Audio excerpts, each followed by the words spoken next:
In order to contend in the Western Conference for this unique season, you need an X factor. And today we're going to talk about some of our difference makers in the Western Conference. Let's start with the number 1 seed, Denver Nuggets. I think that X factors will help propel any team to go deep in the playoffs. We know that each team have their stars, and I get that they're going to do what they're going to do, but you need a group of role players, and you need one role player sometimes to stand out to kind of help move the needle. And for me, the Denver Nuggets, that person is Jamal Murray. I think he is their X factor because he did not play 2 postseasons. He didn't play postseason 2021. He didn't play postseason 2022. And if he can play like he played in postseason 2020, when the Nuggets went all the way to the Western Conference Finals and lost against the Lakers, which subsequently the Lakers won the NBA title that season, even though it was a bubble title, I still think it's a title that still was worth, they can hoist up, right?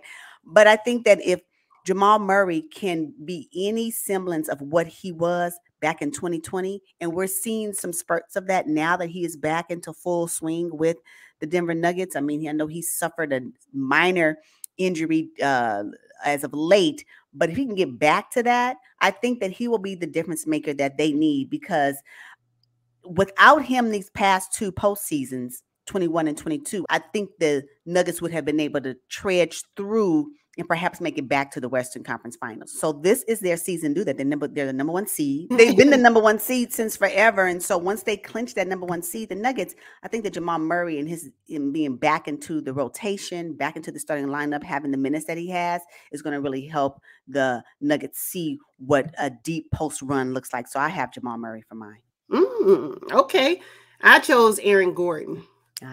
Because, he's having an all-star year. I don't think he's getting the credit that he deserves. All the focus has been and will continue to be on Jokic and Jamal Murray. Mm-hmm. And I think, just the skill set that he has, the Nuggets brought in a ton of depth, and that could be why they are having so much success this season. Now, if you think about the bubble season in 2020, yes, they went to the Western Conference Finals, as you mentioned.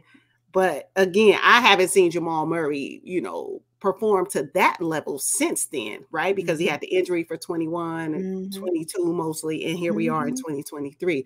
So I chose Aaron Gordon. He's having a career year, and I think he will put you on a poster. He's a high flyer. I mean, completely unassuming, but super athletic, and the Nuggets need that, because someone said recently that the Nuggets don't have any dogs. They don't have anyone to pump fear. Do you agree with that? No, I think Aaron Gordon is that one. I think so. They may not have a lot of them, but I believe Aaron Gordon is probably the one on the Nuggets. Yes, I think so. Mm-hmm. Okay. Yeah. Now the Sacramento Kings, surprising Sacramento Kings. I think they have a ton of X factors. Who did you choose? You know what? You're right. I was torn between 2. To be honest, I was torn between 2, and the 2 that I was torn between was Malik Monk and Kevin Huerter. I'm just like, however, I'm going to go with Malik Monk. Because if he can give you any production like he's been given off the bench, what more do the Kings need? And so, the Kings have built a roster that has been dynamic, right? But I think that Malik Monk adds a level off the bench that really has helped the Kings sustain their top 3 seed in the Western Conference. So, I think that he has been a huge factor in how they've been able to maintain a nice seeding in the Western Conference. So Malik Monk for me, although Kevin Huerter is a close second. Yes, I chose Monk too, primarily because of his connection with De'Aaron Fox from their college days at Kentucky. I mean, Monk could easily start if you remember what he did for the Los Angeles Lakers. Energizer Bunny, great on defense. I mean, instant offense once he gets into the game. He's only dropped 26 points or so any given night. Like, he puts up starter minutes and starter point production. So Malik Monk is the X factor for sure. He is the X factor for sure. Yes. Yeah. All right. Now the Memphis Grizzlies. Who's your X factor there? I have Jaren Jackson Jr. only because he is in discussions regarding being Defensive Player of the Year. I mean, he will spot your ball out of the air. You just may think you're gonna go up and your ball ain't gonna go in. So I think that he, on defense, he's really strong in that. And I know that the Grizzlies pride themselves on defense, right? I mean, he's not the only one, but I think he's the most notable right now. So I have Jaren Jackson Jr. Oh, I like Jaren Jackson, but I chose Santi Aldama. He's the backup center for the Grizzlies at 6'11", 215. I mean, he's 47% from the field. He can shoot that 3-ball. I mean, oh man, he's playing at a high clip right now, and I think he's flying under the radar. Teams are not game planning for him, and that's why he's able to have so much great success for the Memphis Grizzlies. A very young player too, just barely into the league. So I like Santi. So when you talk about the Phoenix Suns, I had to go with Cameron Payne. He's their unorthodox lefty. I remember when CP3 was out for a significant amount of time, Cam Payne held it down. And if he can give them that in the playoffs, I mean, he should be fresh. Only played 38 games this season. I think Cam Payne can be a big difference maker for the Suns because they really need that depth right now. Yeah. I initially thought Cameron Payne initially.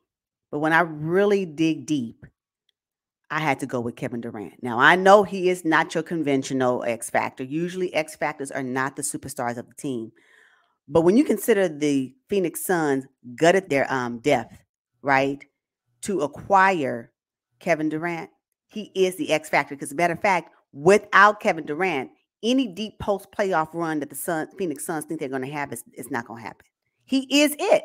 So they brought him over to be the guy. So he has to be the X Factor because when he doesn't play with them as they're currently constructed, they struggle. So yeah, Kevin Durant, superstar and X Factor. Hey, I mean, KD is a good pick. You're right. You are absolutely right. We've seen them struggle.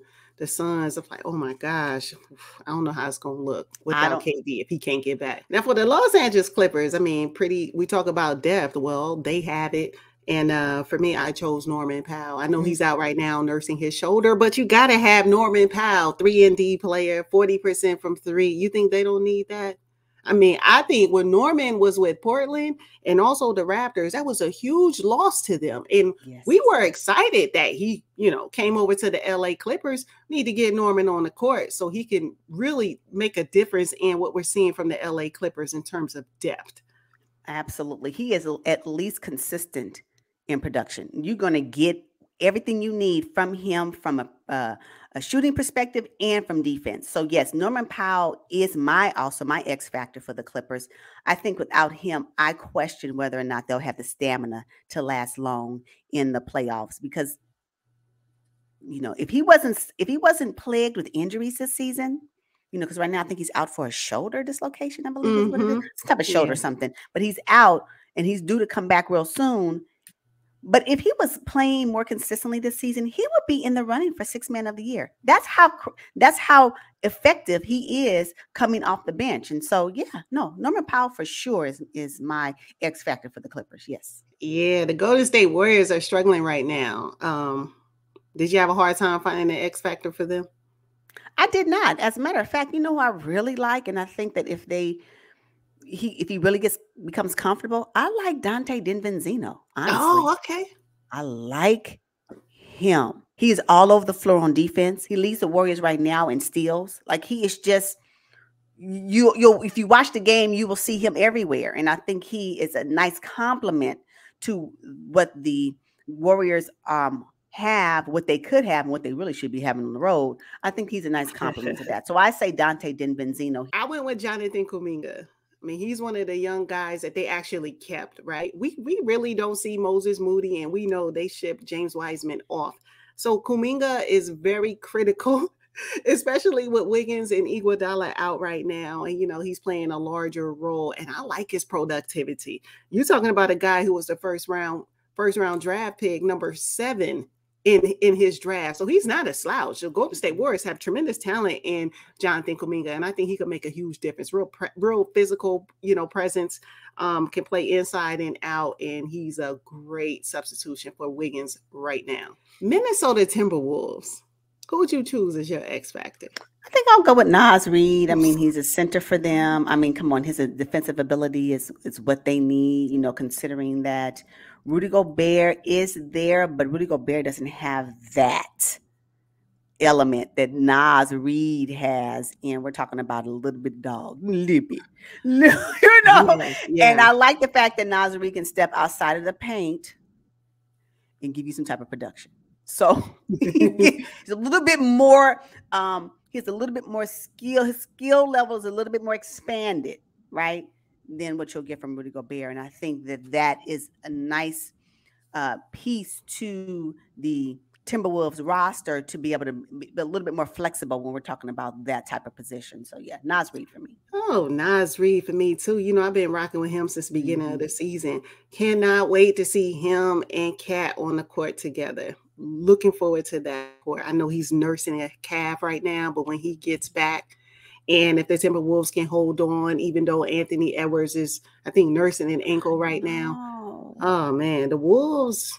Y'all better be careful in the West about the Wolves. I'm telling you, the Dallas Mavericks have a lot of talent, but they're really focused on just two players, right? Kyrie and Luka. Who would you choose for your X Factor? Christian Wood. Get that man his props. Yes. Christian Wood is the reason you brought him over for a reason. And even though you brought over Kyrie, still get that man his time. Christian Woods is the one. When he steps on the floor, he will command the defense to come to him. He is a threat on the floor. What? In the paint, outside, shoot three. Yeah. Give him, right? I get it. I get it right now. It's Luka and Kyrie's show. I get it. But Christian Wood is also that factor. Not think he's I just think that he is their X factor for sure. I have Christian Wood as well. In fact, I'd like to see him start over Dwight Powell. Yes. The Los Angeles Lakers, I mean, they added some talent, but I'm still rolling with Austin Reaves, an undrafted player who's playing lights out. I don't know how the Lakers are going to keep him. They're going to have to pay him, but how? Austin Reaves is my guy for the Los Angeles Lakers. Second season, playing extremely well, has the clutch gene. Just a really good high IQ basketball player, makes very little mistakes, even this young in his career. Yeah, Austin Reaves for me. Yeah, I can support Austin Reaves as well as an X factor for the Los Angeles Lakers. He is about one of the only constants between LeBron and AD that they have on their roster. And so for them to keep him for this season, I think it's really good for them. And it's what they need. And we know what he can give from a production standpoint. And we know that when he has the ball, his shot 9 times out of 10 will go in. So Austin Reaves for sure. For me as well. Yeah. So the OKC Thunder, young group of guys. You know what? Let me find out that Jalen Williams is the one. I ain't gonna hold you. Jalen Williams. Now I know he's a rookie, just came into the league, but what he's been able to do, especially for the few games that Shai Gilgeous-Alexander has not played, watching him on the floor. Oh, I said he's the one. He's up and coming. Now I know he may not be in the running for a Rookie of the Year, and that's fine. But when he gets in his bag, not feel for the drive to the basket. He gonna do that. I just like the way he handles the ball. I like the way he commands. I like his presence on the floor. And I'm like, I promise you, watching OKC games, I kept saying, that guy with that hair? No.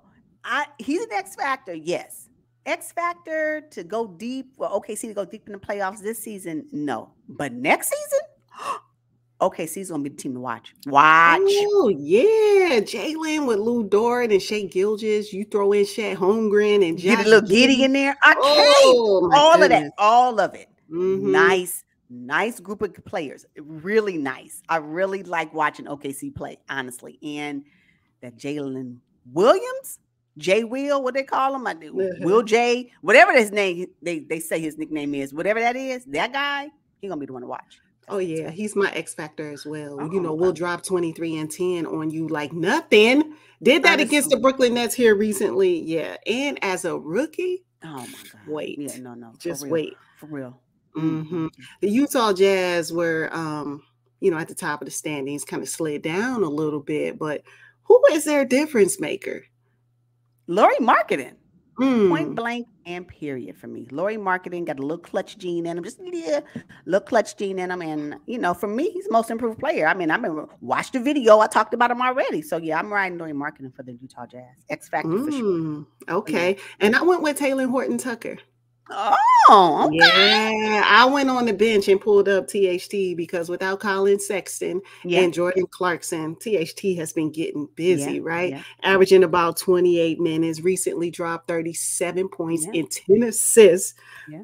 Highly regarded as a Lakers guard, right? They didn't want to get rid of him, hence why they got rid of Alex Caruso instead. Then they ended up getting rid of THT. Anyway. So THT, yeah, lots of talent though. I just don't think he's given the opportunity when Colin and both Jordan Clarkson are both active and on the court. All right, so New Orleans Pelicans, a young team.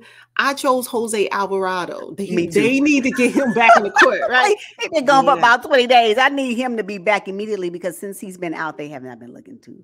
Oh no, just slipping. Yeah. He gives me Pat Beverly, but does it give you Pat Bev just a little bit? He doesn't give me. Okay, a likable Pat Bev, perhaps. Right? I'm talking about on the court. You know how he performs on the court, not Pat Bev off the court. No, nothing like that. But Pat Bev, Pat Bev 2.0, maybe. I like him though. Talking about in your face, and I love it. I love Jose Alvarado. Yes, no, he's my X factor as well, and they really, really need him. Yeah, really need him to come back immediately.